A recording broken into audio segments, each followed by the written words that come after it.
So, for today, what we're going to talk about is drywall and some of the things you get to see online that talk about drywalling like a pro.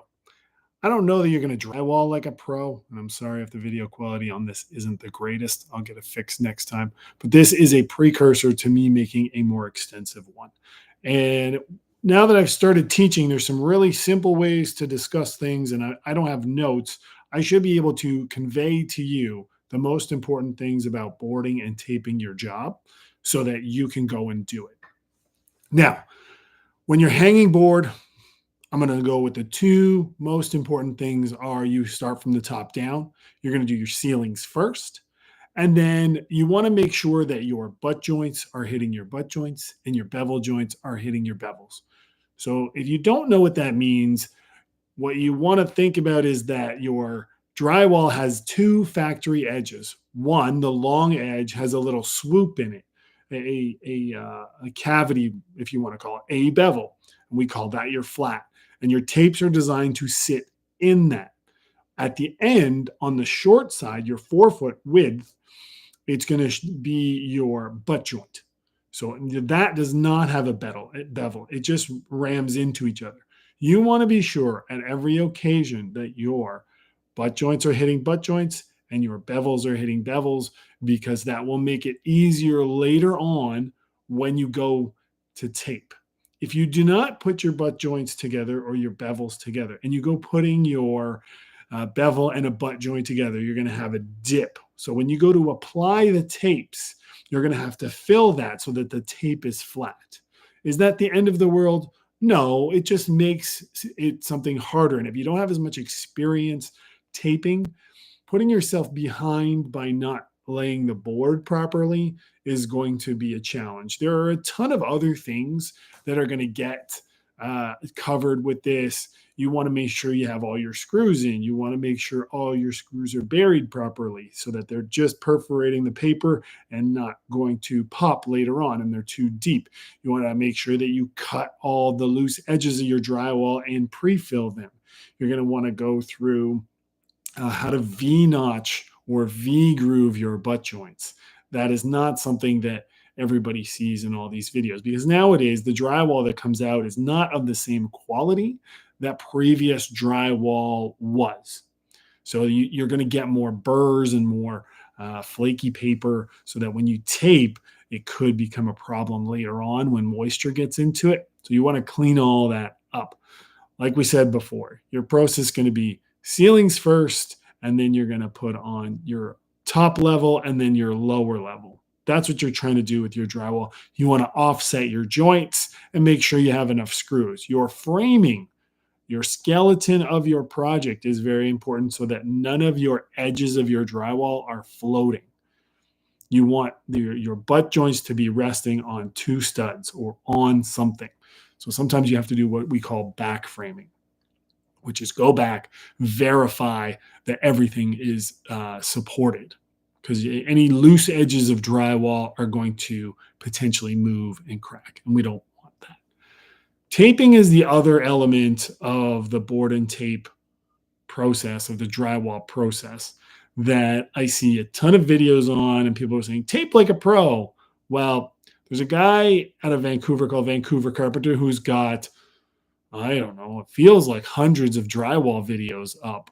And the fact that there is that much from one guy who is an expert should tell you it is not that easy to tape like a pro.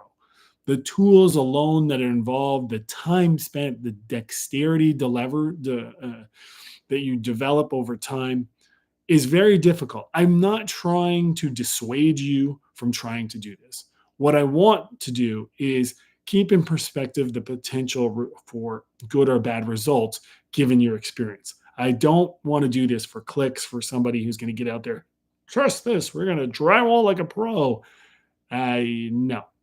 The tools that they use, the speed that they have, the skill they've developed, very, very difficult to do in a short time, especially your first time. I mean, you're going to go from your basement to your upstairs and look at it and go, this doesn't look the same. I don't want you to beat yourself up over it. There are some things you can do, some tools you can buy that aren't expensive that can kind of help you along the way. And we'll go over those in a separate thing. But this is right now an introduction to what you need. So the biggest thing I can tell you to do when it comes to taping is to make sure you mix the mud. Put a little bit of water in it. For every box, think you got to put in 500 milliliters of water. It needs to be kind of like a milkshake. When you first open a bag of mud, a box of mud or bucket, it's very, very thick and there's a lot of air in it.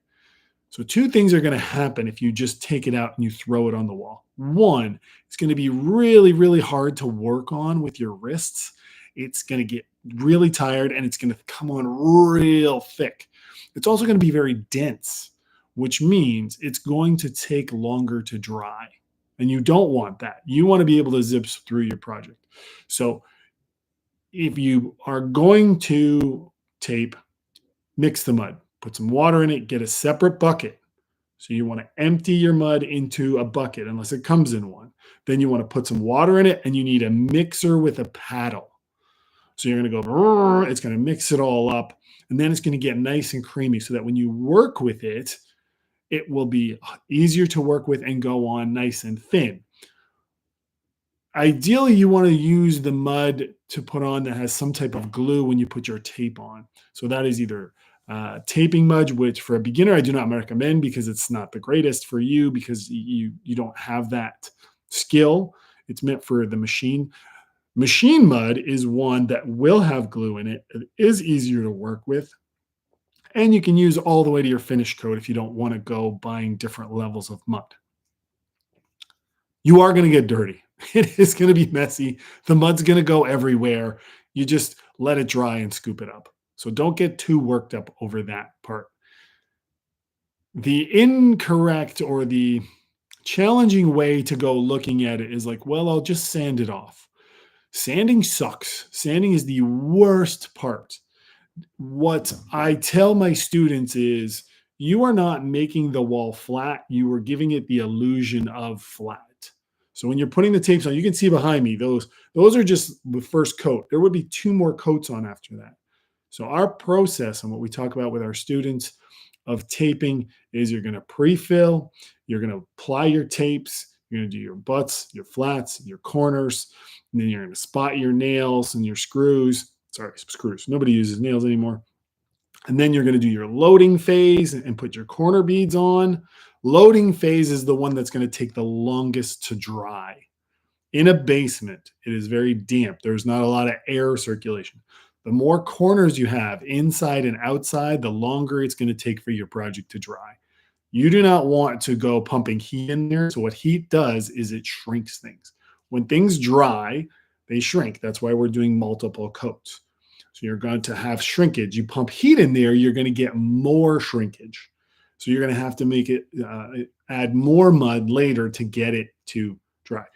Your ideal is you want air moving, maybe a little bit of heat, probably a dehumidifier.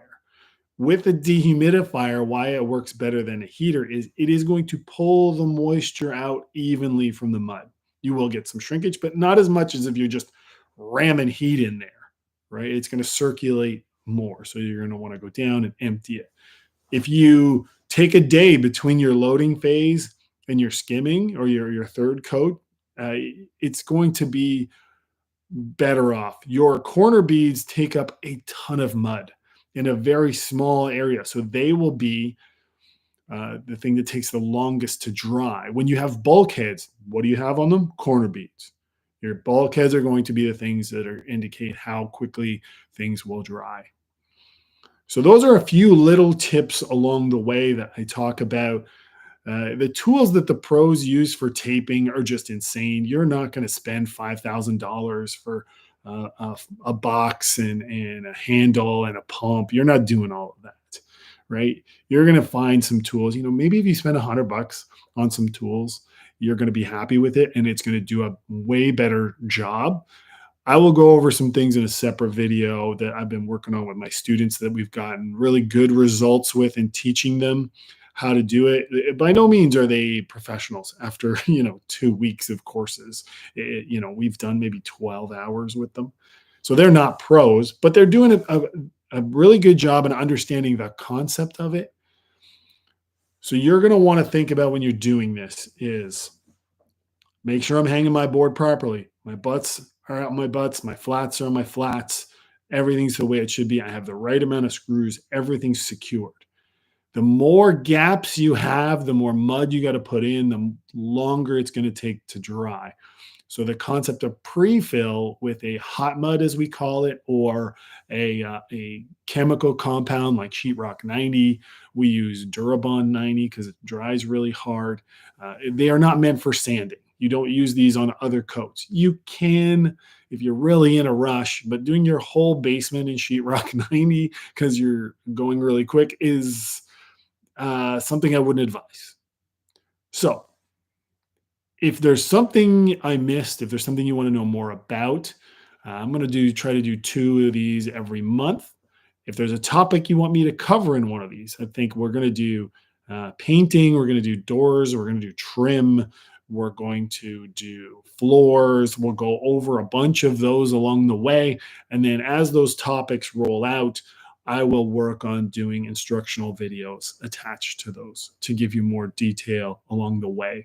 I'm going to use this garage. I'm going to get better lighting. I have the light right here. I actually didn't turn it on. Way to go. Get better lighting and some better camera work. And this will look better next time. So please, in the comments, let me know what topics you want me to dig into. As always, thanks for watching and good luck on your project.